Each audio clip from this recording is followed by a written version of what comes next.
po, hindi magkapareho ang atake ng anxiety at stroke, ngunit mayroon silang ilang mga sintomas na magkatulan. Para manbuelva po narito ang ilang mga pagkakaiba at pagkakatulan. Mga pagkakaiba. Una, sanhi. Ang anxiety ay sanhi ng stress, takot o pangamba, samantalang ang stroke ay sanhi ng pagkakaroon ng mga problema sa sirkulasyon ng dugo sa utak. Pangalawa, lakas ng atake. Ang stroke ay mas malalang at maaaring magdulot ng permanenteng pinsala sa utak, samantalang ang anxiety ay hindi nangangahulugang permanenteng pinsala.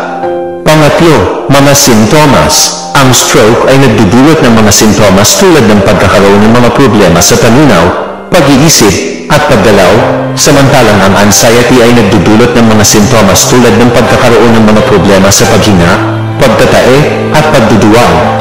Ika-apat, tagal ng atake.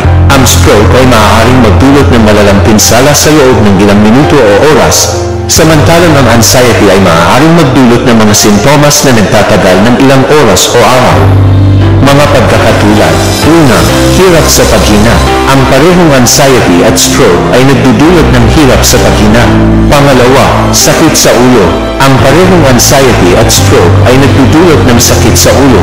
Pangatlo, pagtatae o pagduduwal. Ang parehong anxiety at stroke ay nagdudulot ng pagtatae o pagduduwal. Ika-apat, panginginig o pagkakaroon ng mga problema sa paggalaw. Ang parehong anxiety at stroke ay nagdudulot ng panginginig o pagkakaroon ng mga problema sa paggalaw. Mga babala. Una, kung mayroon kang mga sintomas tulad ng hirap sa paghinga, sakit sa ulo o pagtatae, kumonsulta sa doktor agad. Pangalawa, kung mayroon kang mga sintomas tulad ng pagkakaroon ng mga problema sa panunaw, pag-iisip o paggalaw, kumonsulta sa doktor agad. Pangatlo, iwasan ang pag-abuso sa mga substansya tulad ng alkohol at sigarilyo. Ika-apat, kumain ng mga pagkain na mayaman sa fiber, vitamin, at mineral. Mga paraan ng pag-iwas. Una, kumonsulte sa doktor kung mayroon kang mga sintomas. Pangalawa, pagpapanatili ng malinis ang kapaligiran.